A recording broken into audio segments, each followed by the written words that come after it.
ہے کہ ایک تو ختم نبوت کا عقیدہ جیسا کہ میں نے آپ کے سامنے کھولا ہے، اس کی اگر غلط تشریح کی جائے اور یہ کہا جائے کہ رسول اللہ تو قرآن تو فرماتا ہے اس کے بعد کوئی نبی نہیں، رسول اللہ فرماتے ہیں لا نبی بعدی، اس کے بعد نئی نبوت کا سلسلہ شروع کر بیٹھے ایک آدمی، تو مسلمان کہاں سے رہے گا؟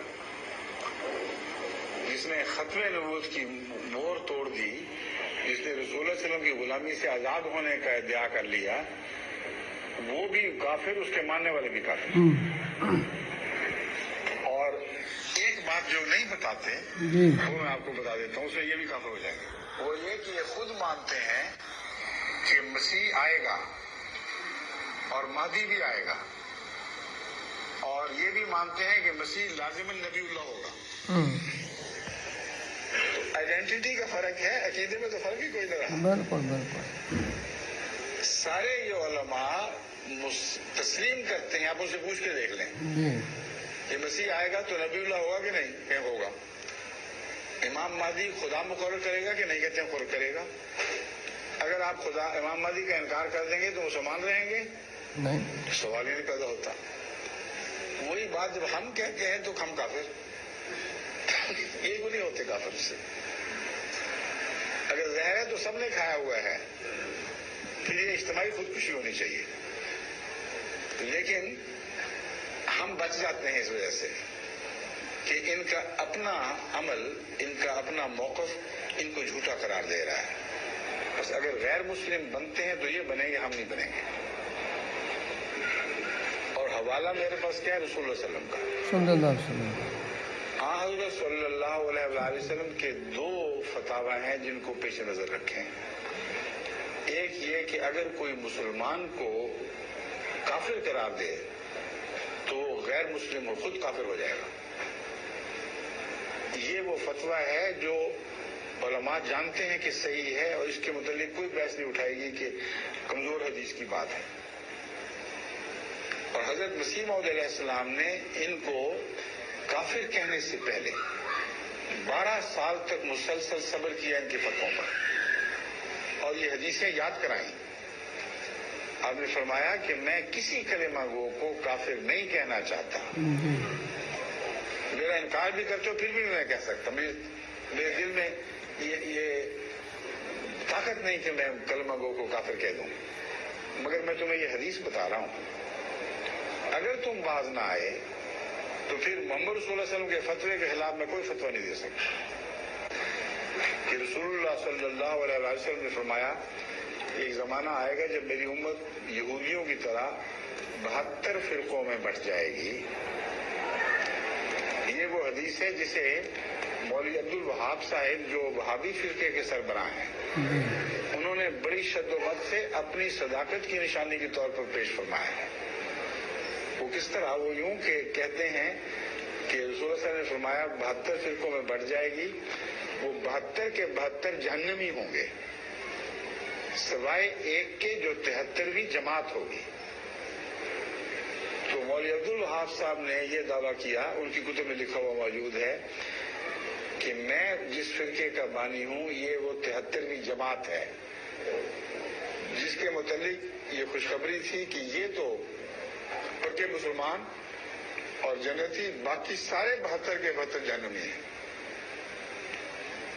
حدیث تسلیم ہو گئی نا سعودی عرب کو پوری طرح۔ اب بتائیں 72 فرقے جہنمیوں کو وہاں حج کیوں کرنے دیتے ہیں اور صرف ایک کو باہر نکالا ہوا ہے، وہ جماعت احمدیہ ہے؟ رسول اللہ صلی اللہ علیہ وسلم فرماتے ہیں 72 جہنمی ہوں گے، ایک جنتی اور وہ جماعت ہوگی، اور ان کے اپنے بانی فرماتے ہیں کہ ہم وہ جماعت ہیں مگر 72 کی حدیث سچی، باقی سب جہنمی ہو گئے نا۔ ان جہنمیوں کے لیے دروازے کھولے ہوئے ہیں، ان کی خاطر مزارات ہوتی ہیں، حج کی ساری سہولتیں مہیا کی جا رہی ہیں، اور ایک کو نکال کے باہر پھینکے، وہ ایک جماعت ہے، جماعت احمدیہ۔ اب یہ دلیل ایک اور شکل بن جائے گی، اختیار کر لے گی۔ ہو سکتا ہے یہ سارے سچے ہوں ان معنوں میں کہ ہر ایک یہ سمجھتا ہے کہ ہم 73ویں ہیں، ہے نا، ہر ایک کو حق، اگر ہمیں حق ہے تو ان کو بھی حق ہے۔ اگر ان کو حق ہے کہ وہ اپنے آپ کو 73واں سمجھیں اور باقی کو 72 سمجھیں،